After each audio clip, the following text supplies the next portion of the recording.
Yes. Yeah, okay, so this is tutorial, the session 13, the last tutorial for this course, an NPTEL course on FEM for welding processes. So today we would be reviewing some of the lecture materials that was covered in week 12 of the course, and it will be on wire additive manufacturing processes. And we would follow it up with discussing some Phoenix details. So maybe I'll just switch off the camera.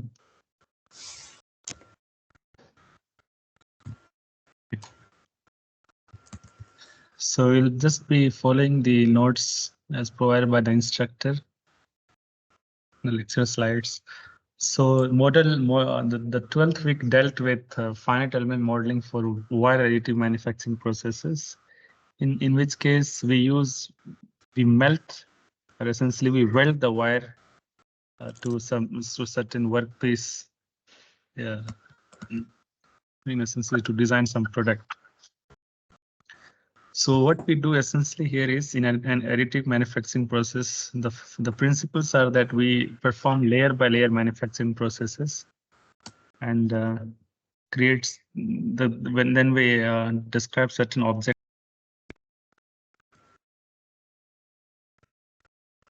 Okay. Hello. Yeah, so it creates 3D objectives, not by subtractive. So it's essentially we edit, everything is additive in nature, and Additive manufacturing means like they have two materials, melt them and add them. Okay.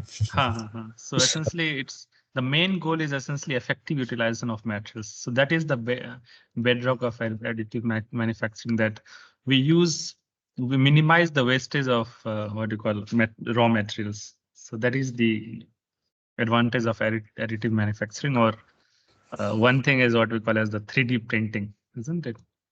Yes. So provided any model, geometric, so some computational CAD model, then we can create that object by layer deposition of some filler material or something like that, so that we can be able to obtain that body.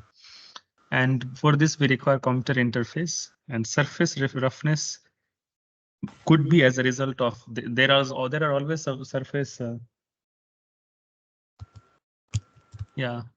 So there are as a result of this distribution of layer by layer. So it always seen in this 3D printed object that there are a lot of surface roughness. So for this purpose, we require some post processing to make the surface smooth. So that is one of the drawbacks here, but yeah. So the major AM process based on Hopkinson and Dickens classification are liquid based, powder based, solid based. So liquid based is stereolithography, and jetting systems, direct light processing. And for powder based, we have the selective laser sintering. I think we had been discussing about sintering once, right? Yeah, actually. Yeah, That's so what I'm saying now. yeah, sintering, then three-dimensional printing, then fused. So these are some of the different powder based, and in solid based we use this fused deposition modeling and sheet stacking technologies. So in 3D printing in general, mostly what we see is we use this stereolithography when we use some plastic and melt it in some 3D printing, what do you call, the machine that we have, and then based on the CAD input, then it will print the requisite object. So that is the thing with stereolithography.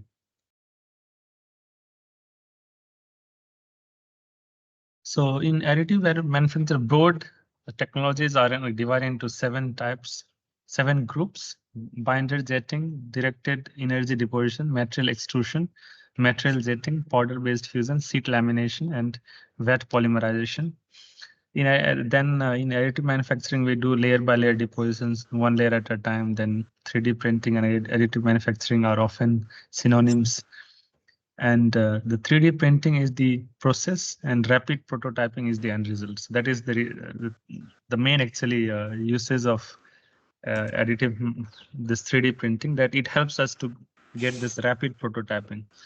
before we move on to say full scale development of that material, of that object. Yeah. So this is often used even in robotics and all, right? So Yeah, what is very. typically done is smaller. Yeah. So smaller this small components are printed and then they are assembled it just for testing purpose. Okay. I mean, low scale model, you mean, like, Yeah. Yes. before manufacturing process. Yes. Okay. Yeah. Now, common methods for producing lasers in layers in 3D printing are SLA or stereolithography. Then FDM, which is fused deposition modeling. Then we have selective laser sintering. Then direct metal decomposition. So the sintering, here he's saying that the sintering is due to the heat, essentially. So laser induces heat, and heat will melt the particles, the powder, which in contact, and it will sinter them. Sinter means they will like become one compound from two separate compounds. Compounds as in two bodies. So this sintering could be not just due to laser. Sintering could be due to viscosity. Say you take two particles and you put them in water. Because of water, they may become, a bit viscous on the surface, and they'll start to sinter. So वहाँ पे you have viscous sintering. In a similar way, you can have sintering due to heat, viscosity. I don't know. I mean, I know only these two. So yeah, just adding to the discussion. Yeah. I see.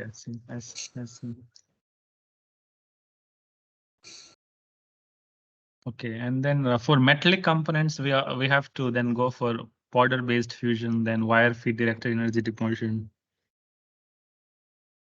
and then powder feed directed energy deposition, and all. Yeah.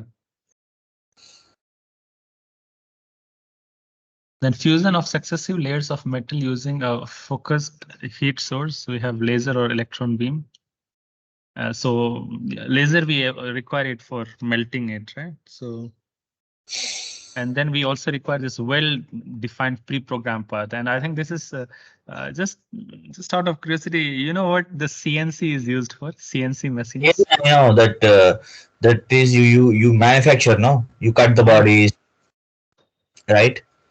Okay. So it's okay. So that those are not for additive manufacturing process, right? Yes, they are not. As far as I know, they are not. Like you have a design, CAD design, you will take a big metal and you put it in the machine. So the machine will automatically create, like it will remove this metal such that it will get the final iron mesh. I see. So So that's it's what more like subtractive manufacturing rather I than additive. I know. Yeah. Oh, yeah, that's good. The subtractive. Okay. So in this case, yeah, we'll have to define the entire process of the programming. That programming is essential here. That how do we, given how the deposition has to take place. So the things which affect it are layer thickness, surface roughness, material deposition. These three are affected by focused beam diameter, the scanning speed, powder particle size, powder flow rate, shielding gas type, nitrogen/argon, and shielding gas flow rate, solidification. So these are the things which will affect all this layer thickness, surface roughness, and material deposition rate. And it also consists of many complex physical processes, because first we have to melt the material that we are going to build our product from. Then we'll also have the solidification. As a result of during the process of solidification, it leads to some shrinkage, isn't it? So that can also occur. Then absorption, say, of some other what you call substances, vaporization, and wetting, sintering. So the applications to metallic materials are, say, in stainless steel, medical grade, then marazing steel. And it's difficult for steel having high percentage of carbon. Then we have nickel and nickel alloy, which is Inconel. then aluminum and aluminum oil, alloy, and I think that is the duralumin, right? I think the alloy which is widely used for manufacturing aircraft bodies. I have no idea about, because I'm not a mechanical engineering. No, mechanical engineering, you have this course called some, there's this course like 50%. It's very important course. So they learn. I forgot, man, because Nice. we both have same subjects in GATE, except they have this one big subject, which is Manufacturing processes. so wait, mechanical engineering GATE syllabus PDF. Mathematics, fluid mechanics. Materials manufacturing and industrial engineering. So they have this methodology, like they have like production planning, like they have like these different subjects. So all the other subjects are same, such as fluid mechanics, solid mechanics. This is common, but there is one subject where they have like hell lot of other, like this about materials, why, what.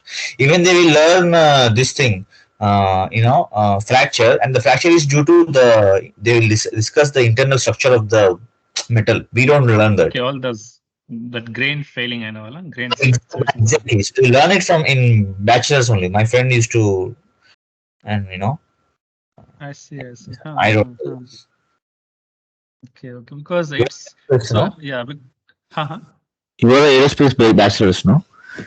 Yeah. So Yes. even you don't know that, but you will learn No, we had one course on aircraft materials and processes. in So IC. no, during undergrad. No, undergrad. Okay. Yeah, so that's I was introduced to all this all this manufacturing process, but I could never really understand the subject. Yeah, that's true. It That's true. happens to be lot more memory based, isn't it? You're absolutely right, and Yeah, that actually consists of hell lot of a subject, and it's all memory based. You have to remember everything. Like who the hell does that? yeah. Yes. Unlike other subjects, which are pretty Yeah, and you interesting. cannot always do a lot of theory. I mean, this practical also. It's not Yeah, possible. true. I don't know So who that's the does reason. subject at all, but yeah. Yeah. So this titanium alloy is also can also be in can also be sub. I mean, you can also say prepare, using such additive manufacturing process. Then we come to stereolithography. This is the most widely one you will see always. Wherever you see 3D printing, it's always stereolithography. And now you'll ask me, but why is it? The thing is, what you call, even if you take at this, there is even one file called STL, right? Yeah. File format. Yes. So STL is the file format widely used in all this to design CAD and all, right?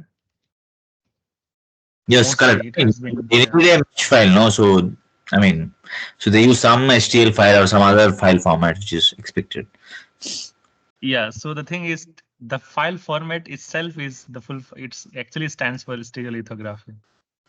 Oh, That is the thing. Yeah. now I Now see. now you'll ask, where did this STL? What is the full form of STL? So STL is stereolithography. Fuck. Oh, this is amazing. Oh, it all started here. Yes. It's amazing, man. It's So amazing, that man. is the whenever you say stereolithography, the first thing that comes to mind is STL format, because STL format was essentially developed for doing all this 3D printing process. Okay. So in STL format, it will actually collect all the points in the body. Okay. And it generally tends to be the heaviest file format. I mean, because it contains all the data of that body. Okay. So and it can also be done some raw format also. So like when you do some scanning of a body, then that can also be stored as an STL file, and it will be consist of all surface roughness, everything. So Okay. that is the thing with STL. And if you want to perform say numerical simulations over it, then you have to clean it and then what do you call convert into a different file format and then start meshing it. So STL is the most raw file format possible. Mm-hmm. So and it's So it's actually based on the name of the process only. So STL is again, it's a laser-based process that works on photopolymer resins. It reacts with the laser and cure to form a solid. It's generally accepted as being one of the most accurate 3D printing processes with excellent surface finish. Limiting factors are that post-processing steps are required and the stability of the materials over time may become more brittle. Then we have this powder-based system. So we start with this uh, powder bed fusion or sintering, wide range of materials and functional parts. It's also used in polyamide, titanium, and rubber-like materials. And the laser fuses powder while the rest as loose powder. After one layer, a new layer of fresh powder is spread over the surface by a roller, and no supporting structure is needed. So the unsintered slash melted powder is used as spot supporting material. Okay. Now we come to material jetting and binder jetting. So material jetting is a print head similar to inkjet, which distributes droplets of a photosensitive material that solidifies under UV light, and its support structure is required, and thermoset photopolymers are used in liquid form. And then in binder jetting, we have selectively deposited on the powder bed, bonding these areas to form a solid part. Common materials are metals, sand, ceramics in granular form, and no support structure is required in the case of binder jetting. Now, when we require to construct large parts with additive manufacturing, then we need to use this directed energy deposition approach, this powder-based system is limited because of its inherent cost and the build time. In this case, coaxial feed of powder or wire to a laser or electron beam is done to form a melted or sintered layer on a substrate. So this is synchronized, deposition synchronized with the heat source, and then it does not use powder-based system. And scaling up of this approach is more easy and cost-effective to produce large parts. So yeah, like there are so many techniques. Yeah. Then we have this 3D metal printing. In this case, first we require some CAD files of the geometry. Then we slice with layers, decide the layer thickness, CAD file, convert it to a format, usually .stl format. All data fed to 3D printer. Then the path of melted / solidified metal will be controlled by XYZ movement of table or movement of laser source. So usually what we do is, rather than XYZ control movement of table, we usually do movement of laser source. So it's as if you are feeding some material and it's melted at the tip, and then it will just through this controlled XYZ. So it will moving in 3D space and then just keep on depositing some material throughout till it gives us the complete structure. And most of the metal technologies, 3D printing technologies are SLM based. The transformation of powdered metal into a solid metallic object. Then we have this 3D different types, say SLS, selective laser sintering, using laser at the power source to sinter powdered material. Then we bind the metal together to create a solid structure. Then mainly used for rapid prototyping and for low volume production of component parts. It's similar to direct metal laser sintering, DMLS. Same concept, but differs in technical details. Then we have this selective laser melting, in which the material is fully melted rather than sintered, and it allows different properties, and it's based on powder-based bed system. And the fused deposition modeling. Yeah. This powder bed system is is very famous actually. Okay. Okay. Mm, like, so what they have is, I will just share. I don't know how I can. I'll share a link. You can probably open that. Yeah. Can you open the link I sent you on chat? I sent you paper. Okay.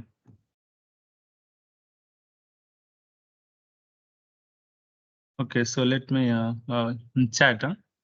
Yeah. Okay. Just scroll down. No. So multi-resolution SPH simulation of a laser powder-based fusion additive manufacturing process. Okay. Okay. Just go down. I can see it, right? So if you play it, so you have all this metal. So you have heat. and they will be like melted, and there is this fusion happening. So what is very famous, and yeah, just saying, you can see that SPH may, I mean, even other techniques as well. So this is how I it's very, see. it's not easy, but जिसको SPH आता है, it is doable. So I see. I see. it, Okay. anyways, let's continue. Yeah, I'm just Yeah. showing some what is this bed fusion matlab. Yeah. Sure. Yeah. Okay. Now we come to this FDM, which is fused deposition modeling. So it uses a, so in this case, we use a continuous filament of a material. So Okay. yeah, and this will be fed from a large coil because we'll have our entire material which is to be deposited as a large coil, and then we'll just be pulling out of it, pulling that filament out of it. It will be in some sort of a wire. Then the molten material is forced out of the print head's nozzle, because essentially that's what we are doing. We want to melt something, and then, isn't it? Then we'll just be creating some the targeted object, and it is deposited on new layer. And in direct metal deposition, DMD, we use a laser to melt metallic powder. It's not based on a powder bed. Powders are projected through nozzle, and powders are fused by focused laser beam. And the concept is similar to FDM, but powder is used here. Now we come back to SLS, DMLS, and SLM. So they're all referred to process applied to various of materials, variety of materials, plastics, glass, ceramics. And in general, say when you construct all these for small prototyping purposes, right? Then the feeder material is usually plastics.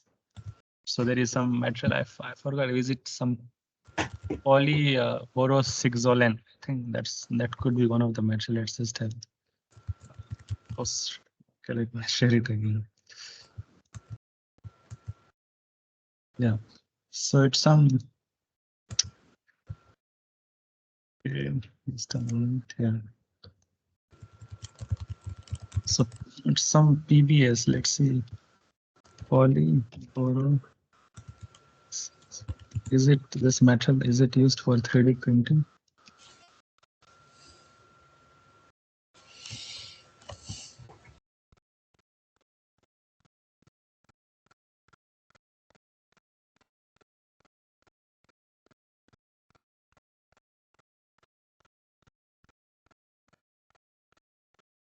Yes, need to-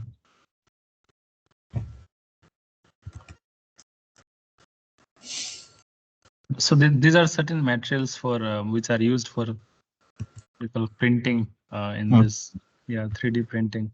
Essentially nowadays, because of 3D printing capabilities, there are a lot many things which are being explored. So all these meta materials, this all right, meta materials, then compliant structures. Yeah. So it's all possible because of 3D, because of this 3D printing only. You see, right? This is the material poly. Okay, it's polydimethyl. Sorry, so it's not poly. It's poly PDMS. Sorry, yeah, PDMS. So polydimethyl siloxane. So that is the material which is often used. I mean, there are several materials. Depends on what the strength that we want our structure to withstand. So based on that, we have different materials. So it could, based on strength, right? The cost also varies a lot. So it could even go for say 5,600 rupees per kg of material for printing. So just we can just imagine. It all depends on the strength that we want. Yeah. So that was essentially in all these all these process of SLS and. Okay, now we come to, let's just move ahead, the fundamentals of wire-additive manufacturing process. So according to ASTM, which is I think American Society for Testing of Materials, right?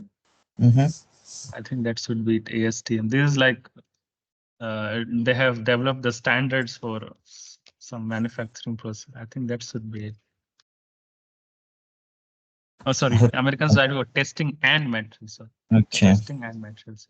So this is a very large, this one. So it's an organization which sets the standards for manufacturing processes in general. ASTM. So wherever you look, whenever you look at any construction objects, also you'll always find ASTM standard, even for this TMT bar and all. So it's they who set the standard. So AM process, which is additive management processes can be classified into two categories as direct energy deposition technique and the powder-based fusion, which is PBF. Now, depending on the type of heat sources is for melting feedstock material, such as laser, electron beam, plasma arc, and gas metal arc. AM can be further categorized in these different types. Then wire additive manufacturing process is an arc welding based AM process, which is suitable for fabricating large metallic components because of its high deposition rates, low equipment and feedstock material cost. So in this case, it's also known as wire arc additive manufacturing is also known as the directed energy deposition arc, which is DEDR. Now here what we essentially do is we feed a wire through some melting mechanism, right? It will just melt it and then we'll be constructing the structure. So that is essentially the goal. So the melting will take place because of setting of an arc, that electric arc, right? That it creates locally very high potential, and which is enough to create heat to melt and to melt even metals. So that is what this arc is, electric arc, or yeah. So it's also known as it's offers potential for significant cost and lead time reductions, and it can increase material efficiency and improved component performance. And it's stated to perform local repairs on damaged or worn components and to manufacture round uh, components and pressure vessels. And its resolution is of approximately 1 mm, and the deposition rate can vary between 1 and 10 kg per hour. And mostly it falls into one of two types, robotic or machine tool based. So any 3-axis manipulator or robot arm and an arc welding power source can be combined to make an entry-level WAMP system. Now we come to GMAW. So GMAW stands for it was some gas mill. I think I will have to look it. So yeah. GMAW. It's also some arc welding only. I forgot what M stands for here. So electric arc is formed between a consumable electrode and the metal workpiece. That is the first thing. And we have different modes of metal transfer: globular, short circuiting, spray and pulsed spray. And it's generally associated with melting efficiency and high deposition rate. And then we have this CMT. So CMT stands for cold metal transfer welding, and it's a modified MIG welding process based on short circuiting transfer process. And the process differs from MIG welding process only by the type of mechanical droplet cutting method. Right? And then we have the droplet detachment mode of CMT process is without the aid of the electromagnetic force compared to the conventional MIG process, so the spatter is decreased. Now the steps in CMT. So at first, during this arcing period, the filler material is moved towards the weld pool. So essentially, fundamentally, let's just take a look at how does this welding process take place. Because ultimately, every welding process, say we have some schematic diagram. So you'll always find that every welding process has this, will have one, yeah. So something of this sort. Okay. Will always be the standard. I'm just supposed to wear this photo. Yeah, so something of this nature. So we have this GTAW. Now, so we have this filler red. Then at first we'll have this workpiece. So workpiece is the main substrate to which we want to add something. So that is what we call as workpiece. So this gray colored body is the workpiece. We have this filler material, and we need some melting mechanism so that this particular metal this filler red will be melted at some local spot, and then it will be deposited here. And so in this case, it actually happens to be the melting process is taking as a result of melting due to electrical arc. So electrical arc, what we will do is we just go back to our class 12 when we take a look at this one, right? At how much energy is power is say generated as a result of say when a current passes through some resistor, isn't it? So it's P is equal to VI, isn't power is equal to voltage into current, right? Electricity, I just I don't know. Yeah, So I'll just pull it up. Right? So power dissipated in a resistor.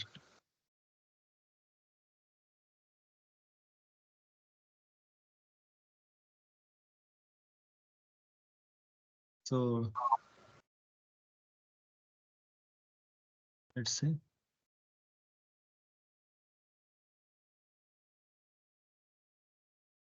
Yeah, so this is what. So say you have this circuit and there is a potential difference of V across it, and there is a resistor here through which current I is flowing. Then P is equal to VI. P is in watts, which is joule per second. That is voltage into current. And this can also be written as, since V by R is equal to I, right? So we can, and I is equal to V by R, we can write this to be V squared by R is equal to I squared R. So this is the power dissipation. Now, because as a result of it, so this is what is what do you call, so this is what results to the generation of heat in some circuit. So say when you have this heater, isn't it, that electric heater, that wire-based electric heater, which consists of nichrome wire. yeah, So we are passing current through it, and nichrome wire it has strong resistance. So because of which it heats up so much that it starts glowing. And that is how we are able to derive heat from an electric heater. So it's all about this, yeah. So the thing is, because of resistance, there is a heat being generated in the system. Now this heat can be so much that it can in fact even melt a filler rod. Just imagine like how much heat it would be generating, almost 1,000 degrees Celsius plus locally, but just in the vicinity. So that is what that is known as an electrical arc. So there will be a formation of very high potential difference between the workpiece and this melting point. This some probe here, some sort of a probe. So this will, so in this this will be generated. So it in locally even air starts becoming conductive in nature. Just wonder, say if you are applying 1,000 volts, right? Say you have two wires and which you are just holding close by, and say the potential difference between the ends of this wire is say 1,000 volt. Now, because of this, even the nearby air will also start conducting. So it will be a closed loop now. So it's not that air is also not an insulator in true sense. Only if the moment we prescribe strong enough potential difference, even air starts conducting. So yeah, so that's what it is here also. And then what we do is we also require some sort of what we call as the shielding gas. So shielding gas is essentially to create it just to prevent, I think, the heat from spreading. I don't know the actual reason. Let me just search. But it's usually, since we use some material which have very uh, which are stable even at high temperatures. So generally all these noble gases and all which will not chemically react with the material. So we use those gas as so as to not form, so as just to prevent it, say, from starting some combustion and all, right? Let's just take a look at what it actually means. Shielding gas, what does it do? Shielding gas in welding. What does that exactly do? To protect the, yeah, that's what, yeah, protect the weld from damage as a result with contact with atmospheric gases. So to prevent any sort of reaction, otherwise then the weld will not be of good quality. So we want weld to be as non-oxidative as possible. Like that helps us to what you call to have a good weld. Otherwise, then you will have lots of pores, and then say if there was some oxidation going on, then it will the weld quality will be poor, and it won't be as adhesively it won't be as adhesive to hold the joints to hold these parts together. So coming back, so that was what we were dealing with. So GMAW is, yeah, so here we come back. So when the filler material dips into the weld pool, the arc is extinguished, the welding current is lowered. The rearward motion of the wire assists droplet detachment during the short circuit. The short circuit current is kept small, then the wire motion is reversed and the process begins all over again. So we just keep on repeating it. Now in WAM process, the 3D metallic components are built by depositing beads of weld metal layer by layer using welding processes such as gas metal arc welding, which is GMAW, combined with a positioning system as a CNC milling machine or a robot. Now the equipments which are used to carry this welding deposition is composed by integrating two different systems. The welding system, so welding material machine employed may be a CMT technology. The basic different principle of this technology is the intensity and voltage control during the deposition, and the results are the reduction of welding temperature and the wire movement optimization. Then we have this positioning system, and according to the main objective, the movement of the whole system should easily be controlled. Right. So a CNC milling machine may be adapted to place the torch welding in the Z-axis.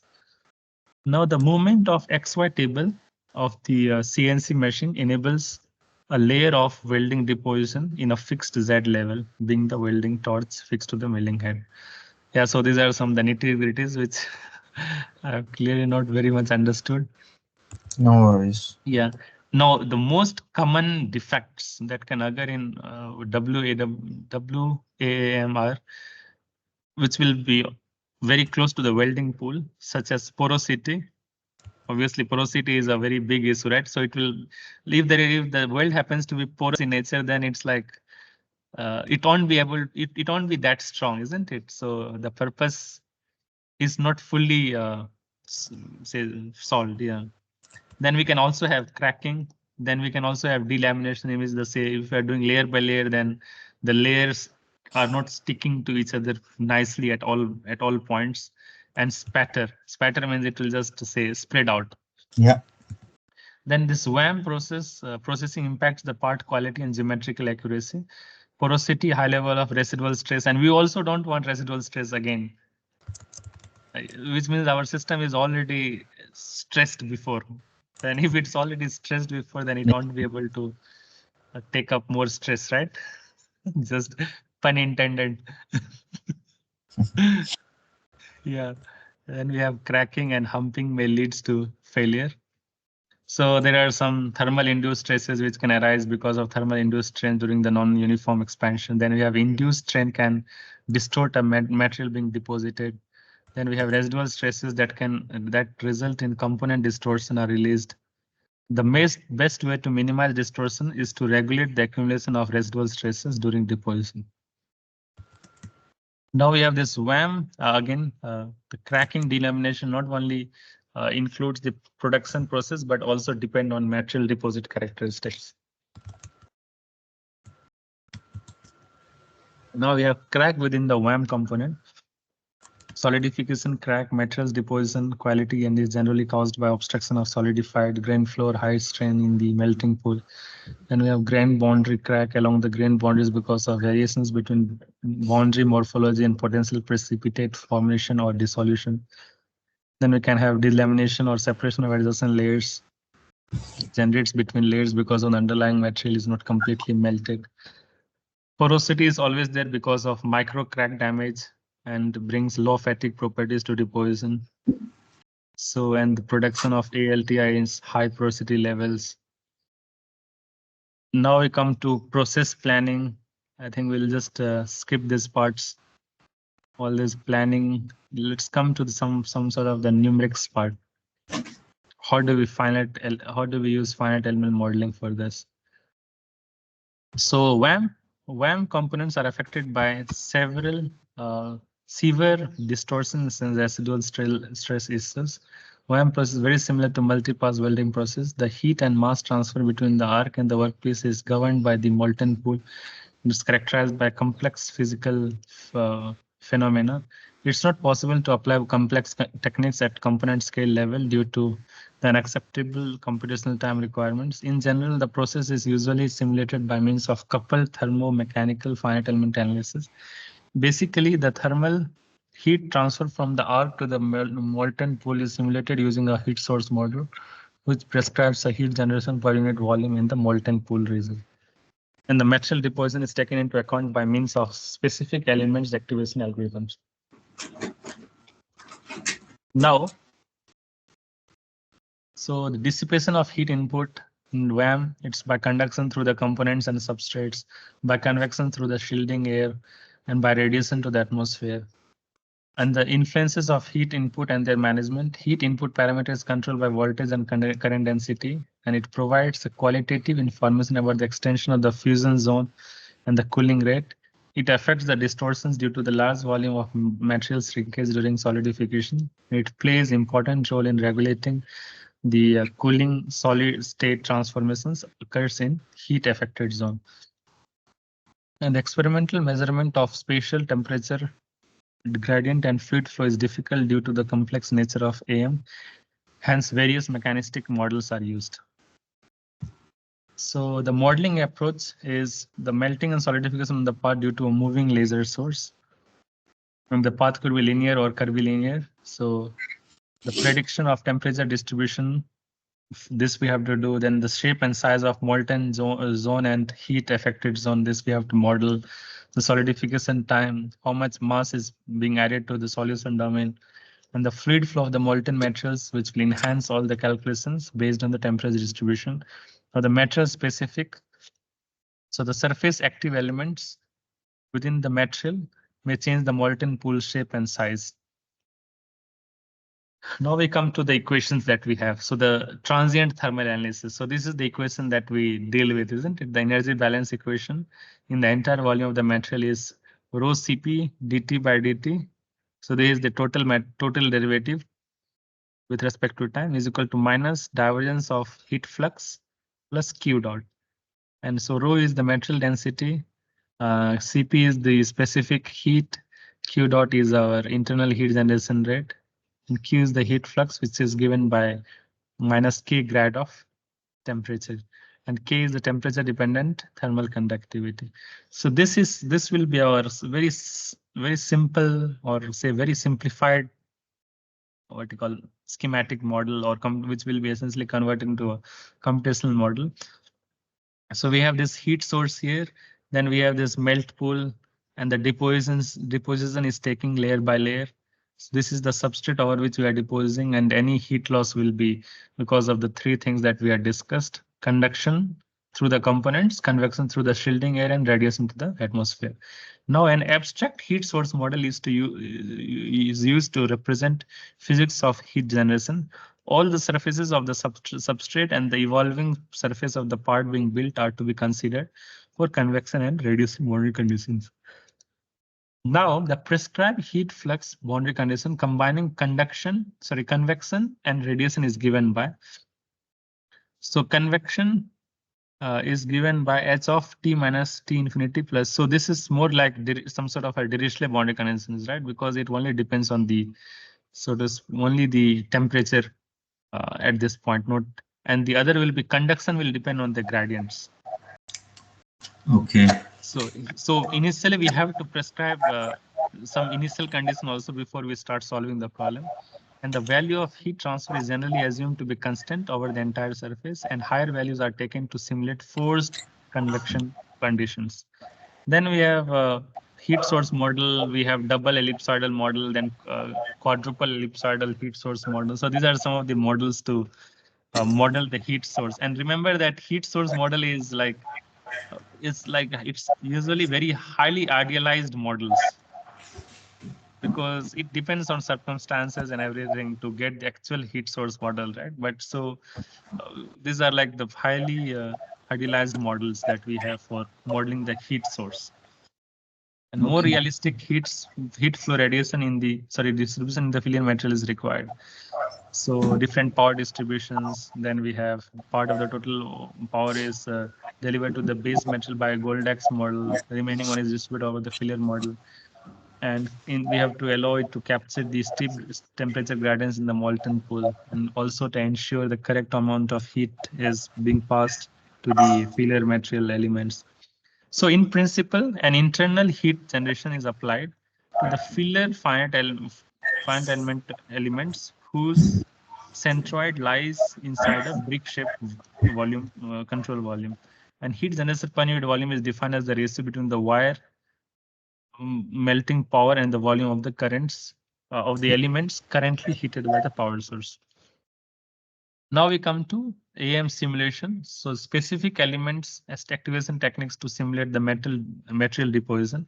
So we have two approaches: inactive element method and quiet element method. In quiet element method, the filler metal elements are present throughout all the simulation, but initially quiet values are assigned to the properties in order to minimize their influence on the component behavior. And the material properties are progressively switched from quiet to active values according to the deposition. Now this you will wonder, why are we calling it quiet and this one? So the thing is, when we start melting processes, right? So even that heat will be transmitted to the filler material gradually. So what we do is, beforehand we are actually completely meshing it. Then what happen is, initially we will take all the elements to be quiet in nature, means there is no heat anywhere. It's in, say, in just normal, so to speak, a normal temperature. Then as we are increasing heat, so the heat will also start percolating. So the elements which are being touched by that heat flow, so that will be switched from quiet to active mode, which means that is going to take part in the welding. But gradually, obviously, all are going to take part. But since it is a time dependent problem, so we also have to take into account how is the heat flow taking place in time through the filler material. So that is what is going here, that material properties are progressively switched from quiet to active values according to the deposition process. And the elements which are switching from quiet to active state will be decided by some temperature. So the material properties are computed according to some say weighted what you call some weighted average, which is active stage, and this is inactive stage. So it's like we are just computing the net effective property based on weighted sum of active and non-active some sort of activation function here. So that is used as the weighting function to get the effective material properties. Now, unlike welding, the volume of material added to the substrate is significantly large, and hence the progressive change in model has to be considered in modeling phase. Now we come to the numerical modeling of additive manufacturing. The amount of heat observed in WAM process is the sum of the energy delivered by arc and due to the transport of molten droplet. The convective heat transfer in the melt pool exists and is to be considered for accurate thermal field prediction. And the convective heat transfer models are computationally expensive than the conduction models. In general, very high thermal conductivities are assigned in the melting temperature range to compensate for the increased heat transfer in melt pool due to Marangoni forces. Okay, so now we come to the mechanical analysis. So at first, we always require this governing mechanical stress equilibrium equation, right? So it's divergence of sigma is equal to 0. So we have not considered any inertial force, an inertial term, and also that external forcing force. And the constitutive equation for stress strain is just the simple equation, which is sigma is equal to d epsilon E, and epsilon E here implies the elastic strain. And the total strain, assuming strain small deformation theory, is given by the following expression. So it will consist of the sum of elastic strains, plastic strains, thermal strains, and then transformation strains. Now the transformation strains happens as a result of material transforming from one phase to the another. So that will also result in some strain. So that is known as transformation strain. It's because of phase transformation. Now the plastic energy strain is computed by using the von Mises yield criteria and the Prandtl Lewis flow rule. So this is some yield surface that we call. So if our stress happens to be greater than that, then so if F is less than 0, it means that we are in we are in what we call the elastic zone. If it exceeds F is greater than 0, then it becomes we have entered the plastic zone. So these are all in this follows from plasticity and all, right? Yeah, I think with this, the lack of material makes the material model more difficult. So yeah, not much was discussed in the numerical modeling part, as you can clearly see, right, from the slides. Last lecture, by the way. Uh-huh. This is the last lecture of professor. Right, yeah. Then, yeah, it's just discussing theory, dude. That's what I'm saying, dude. See, just add, see, you'll compute the elastic strain. If it is exceeding, just get the stress back to normal and just that's it, and yeah, I don't think any course in the world, not just here, okay, no course is in a research is at research level. That's true. In the world, I mean, as far as I know, maybe in the workshops as well, they'll just teach you some like they won't go like deeper, and only researchers they will learn by themselves and they are more into publishing. But no, there's no course where they nicely teach you like how to do like whatever, because he didn't do any simulation with welding involved, right, in his full course. The instructor used did 2 abacus simulations. Okay.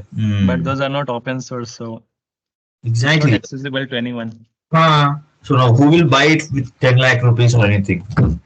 Exactly, yeah. Like obviously people cannot use it legally also, isn't it? I think the instructor or whoever instructs this next time, they have to have interest like, okay, 5 years from now, let us develop the course such that it can be open source. We can explain these examples in using open source tools such as Phoenix or anything else, right? If you don't have that, then it is backward. Yeah, that's true. Like it's like maybe we'll take it off session. We'll discuss it. Exactly. Yeah, even I was about to say that. Yeah. So should we discuss this thing or which one? That's like, so I've just checked it out on LinkedIn as well. This guy posted on LinkedIn like new thing. Yeah, so it seems this scientist is actively managing this page. It seems he's adding new and tutorials. I think it's a very nice resource for Phoenix. Yep. It covers all the hardcore mechanics, and it can also be used for all, even to model welding and all that. It's also possible from here. Yeah. All this coupled. He has thin shells as well, right? He has thin shells as well, I think. Thick plate, thin shells. Yeah.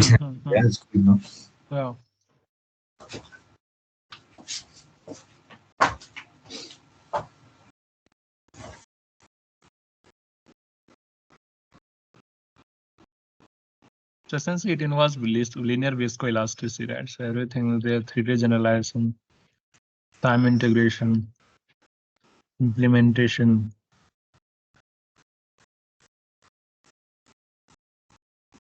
boundary conditions.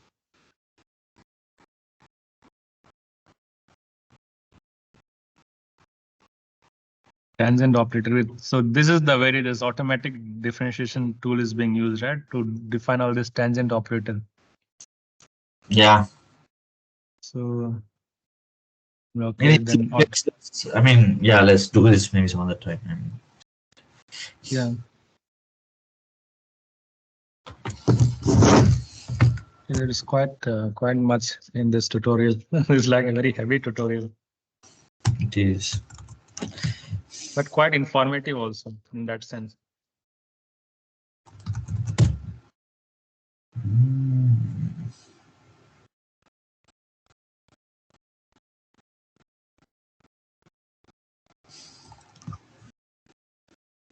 Yes, so these are some of the results.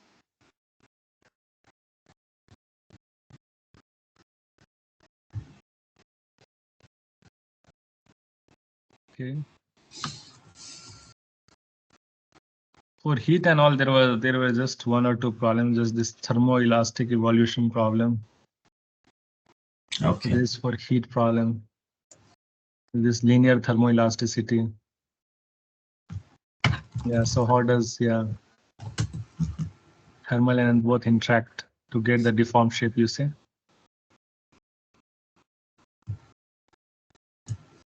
And one is this weak coupling, and then the other is strong coupling.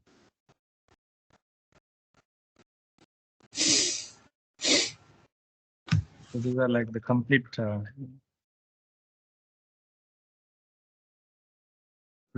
information will be here. Yeah.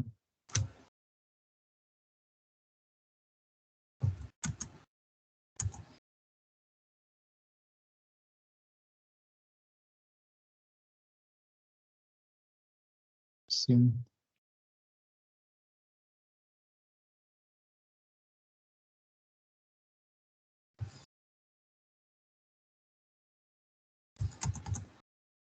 Charbel Farhat is also there.